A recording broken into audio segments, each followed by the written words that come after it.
Hi everyone, I'm Meredith Abbott, Culinary Director for Sur La Table, and welcome to On the Table.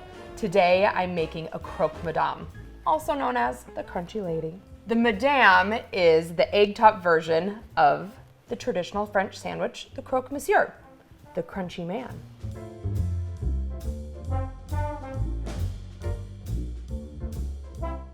To start, I'm going to make a bechamel. I'm going to start by heating my saucepan and adding in some butter. Bechamel is an important sauce to learn because it is the base for so many other French sauces. Now that my butter is melted, I'm going to add my flour. This is called a roux. A roux is a mixture of equal parts fat and flour, and it's cooked just until it's thickened and smells a little bit toasty.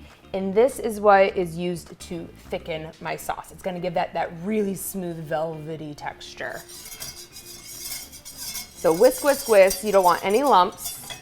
I'm gonna cook the rawness out of the flour. And we don't want to develop really any color to this. We're just cooking it long enough to cook out that starchy flavor. Okay. This no longer smells like raw flour, so I'm going to add in my milk. I'm going to slowly stream it in while whisking vigorously.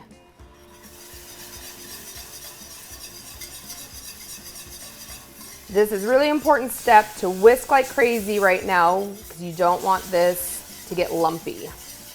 And then add the rest in. Really get into those corners because that's where the roux tends to kind of cling into. And now we're just going to whisk until it starts to thicken. It's going to simmer. You're going to see some bubbles. And once it simmers, that's when that thickening action really gets activated. I'm going to switch to a silicone spatula. You could switch to a wooden spoon at this point. I like to do this to prevent the milk from scorching, and so I can make sure that my sauce doesn't get lumpy. Okay, it's starting to bubble. I can feel bubbles forming on the bottom of my skillet because I'm going over them with my silicone spatula, and I can see some bubbles forming around the outside. Every so often you can switch back to your whisk to ensure your sauce is really smooth. Okay, now I'm going to check to see if it's ready. You know your sauce is ready when it coats the back of your spoon. Like this. And it should hold that line. Now that my sauce is ready, I'm going to turn the heat off and I'm going to add in my cheeses. I have grated Parm, which this is going to add a nice saltiness. Whisk that in.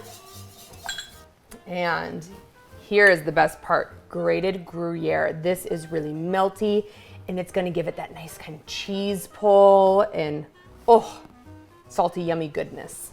So add in all of this.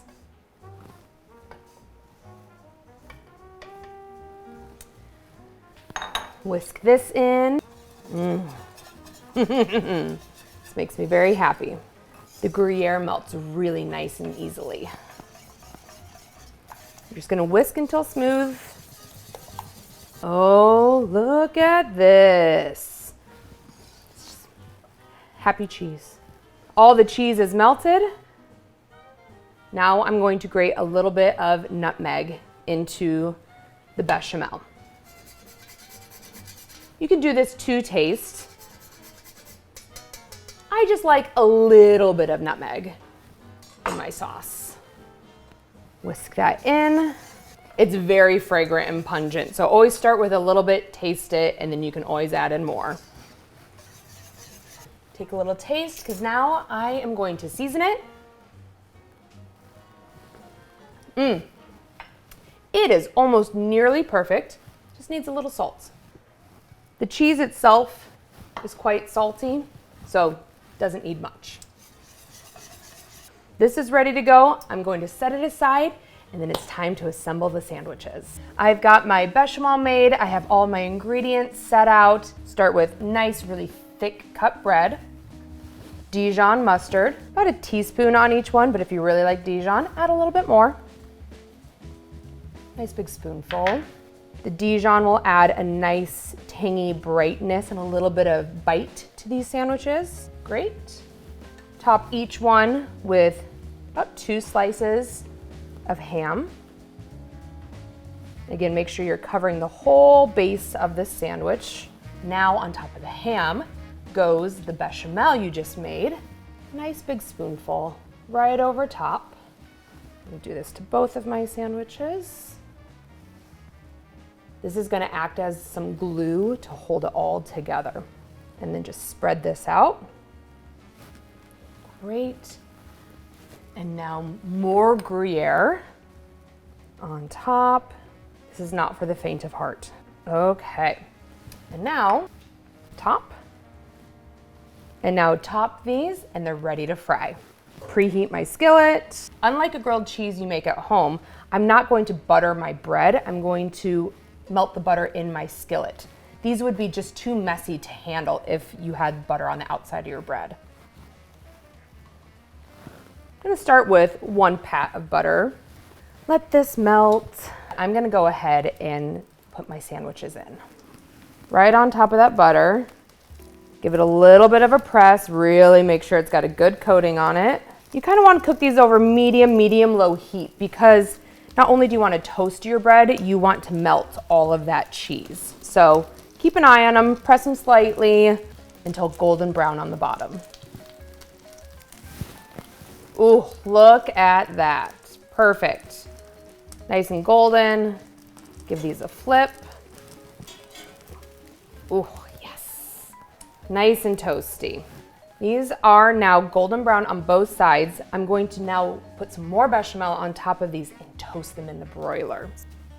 And this is what takes this from just a sandwich to like a full meal. Top it again with a little bit more bechamel on both of these. As much or as little as you like, but you do want it like a nice coating of this. Once this goes under the broiler, this bechamel, because of the cheese in it, is going to toast and get bubbly and get a little browned, and this is just so decadent. Okay, time to go under the broiler. Oh, look at these. Toasty, they smell amazing. Sandwiches are ready. Now it's just time to fry an egg. I'm using a non-stick skillet today. Heat it with medium heat. Drop in a little butter. It's a non-stick skillet. You don't really need the butter, but I like it for the flavor. Gonna get that melting. I'm just cooking 1 egg today. Always crack into a bowl first. That way you can fish out any shells. Add my egg. Perfect. I'm just gonna let this cook until the whites are set and the yolk is still a little runny. I'm going to season my egg. Little salt, little pepper. While I wait for my egg to finish cooking, I'm going to get my sandwich ready.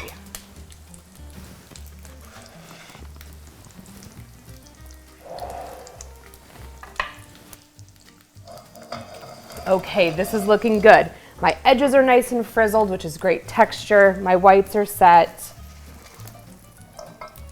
Right on top. Oof, I cannot wait to tuck into this. And now my favorite part, time to taste. That perfectly cooked egg also acts a little bit like a sauce. Oh, look at that cheese pull, that yolk. Oh, yum. Make sure I get a little piece of everything in there. So decadent. So many flavors happening right now. That little bit of mustard really helps cut through that richness just to make this the most perfect sandwich. Enjoy.